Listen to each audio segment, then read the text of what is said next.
दोस्तों नमस्कार।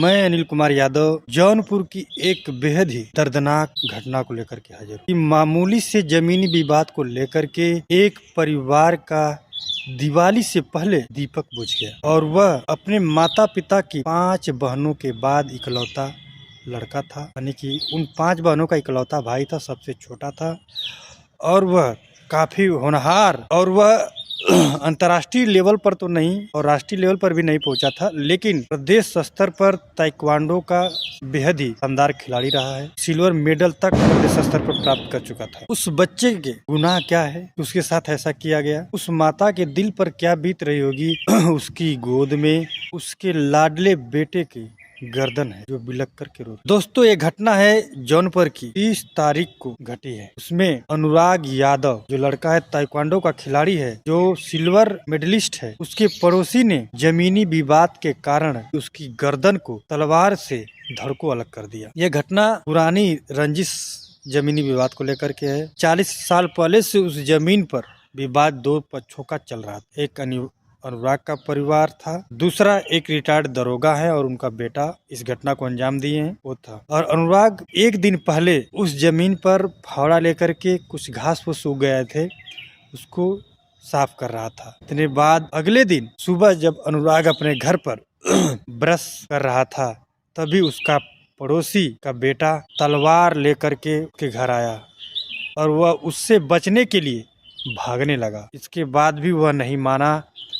वह शैतान उस बच्चे का दौड़ा करके पीछा करता है। एक ही वार में उसकी गर्दन को धड़ से अलग कर देता है। वह 16 वर्षीय होनहार बालक अब इस दुनिया में नहीं है, लेकिन ये सोचना होगा कि उसका क्या इतना बड़ा गुनाह था उस परिवार को या उसके साथ ऐसा किया गया। दोस्तों मैंने अपने जीवन काल में ये देखा है कि सबसे ज्यादा अगर जमीनी विवाद उत्तर प्रदेश या देश के अन्य जगहों पर है तो सबसे ज्यादा विवाद यादव बिरादरी में है। और उस बिरादरी में छोटी छोटी मेड़ को लेकर के, डांड को लेकर के, मामूली सी फसल के नुकसान को लेकर के जान लेने पर उतारू हो जाते हैं।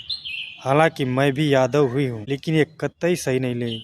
और मुझे ये कहने में तनिक भी गुरेज नहीं है कि यादव बिरादरी में सबसे ज्यादा जमीनी विवाद है और मामूली से विवाद के लिए भी एक दूसरे को मारने और जान लेने पे तुल जाते हैं। जबकि यादवों ने इस देश में एक नया मुकाम हासिल कर लिया है, काफी नाम कमा लिया है। हर क्षेत्रों में यादव ने अपनी प्रतिभा का लोहा मनवा लिया है, लेकिन आज भी लोग मार काट तलवार भाले युग में जी रहे हैं, जो आज दुनिया तरक्की की तरफ जा रही है। और बहुत से ऐसे परिवार हैं जो मार काट जमीनी हड़पने की कोशिश में लगे हुए हैं। साथ ही इसमें तो जमीनी विवाद तो यादवों में ज्यादा है ही है अन्य बिरादरियों की अपेक्षा, लेकिन इसमें न्यायालय की कोर्ट कचहरी की क्या भूमिका है ये भी देखना बाकी रह जाता है। 40 साल से जिस जमीन पर विवाद चल रहा था उस पर कोर्ट क्या कर रही थी कि अभी तक फैसला नहीं आया। और रही बात वो गांव समाज जमीन थी कि किस तरह की जमीन थी कि बपहंसी की जमीन थी, इस पर अभी जांच चलना जरूरी है।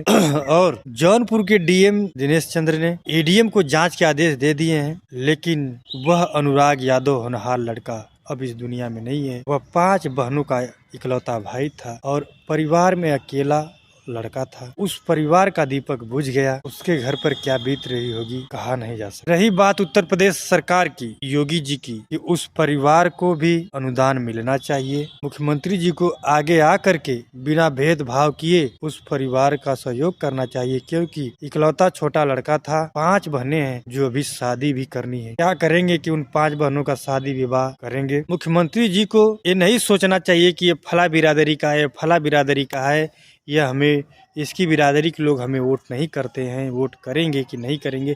इस तरह की जो मानसिकता वर्तमान राजनीति में हावी हो चुकी है पूरे देश के अंदर, उसको नकारते हुए माननीय मुख्यमंत्री आदित्यनाथ योगी जी को उस यादव परिवार के साथ सहयोग करना चाहिए और उनको अनुदान देना चाहिए, ताकि उस परिवार को आगे आने वाली समस्याओं को लड़ने में ताकत मिले और सहयोग मिले, क्योंकि जाने वाला व्यक्ति अब इस दुनिया में नहीं रह गया है। और मैं पूरे यादव समाज से, पूरे देश के यादव भाइयों से निवेदन करता हूँ, हाथ जोड़ करके विनती करता हूँ कि आप लोग इस तरह के छोटे छोटे विवादों को लेकर के किसी भी परिवार के किसी चिराग को या किसी की बाग को न उजाड़े। जमीन यहीं रह जाएगी, आप जेल चले जाएंगे, एक आदमी इस दुनिया को चला जाएगा, हासिल क्या होगा? वह जमीन वहीं पर रह जाएगी। अगर आप प्राप्त भी कर लेंगे तो 2-4 साल 10 साल तक उस पर कुछ काम धाम कर लेंगे, लेकिन इसके बाद आप फिर इस दुनिया को छोड़कर आप चले जाएंगे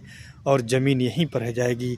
आप उसके लिए जो मर मिट रहे हैं, खूनी खेल खेल रहे हैं, इस खूनी खेल को आप लोग बंद कर दीजिए। दोस्तों, यादव समाज के लोगों, आप जागो और आसपास जो भी इस तरह की वारदातें हो रही हैं छोटी छोटी मामूली जमीनी टुकड़ों के लिए, उसको आप बैठ करके सुलह सपाटे से निपटाने की कोशिश करिए और कोर्ट कचहरी का चक्कर लगाने से बचिए, क्योंकि हमारे यदुवंशी भाइयों ने इस देश में अपने एकता का, अपने बाहुबल का, अपने प्रतिभा का पूरे देश में लोहा मनवा दिया है। लोग जानने लगे कि यादव भी एक वर्ग के लोग हैं जो काफी प्रतिभावान हैं, संघर्षी हैं, मेहनती हैं, इनको कोई टक्कर देने वाला नहीं है। आप लोग समाज को एक नई दिशा दीजिए, अपने यदुवंशी भाइयों को भी मार्गदर्शन कराइए कि आप लोग कहाँ और किस दुनिया में जी रहे हैं कि आप छोटे छोटे जमीनी टुकड़ों के लिए, मेड़ के लिए, डांड के लिए, मामूली सी फसलों के नुकसान के लिए आप किसी का गला काट रहे हैं, किसी को मार रहे हैं, पीट रहे हैं।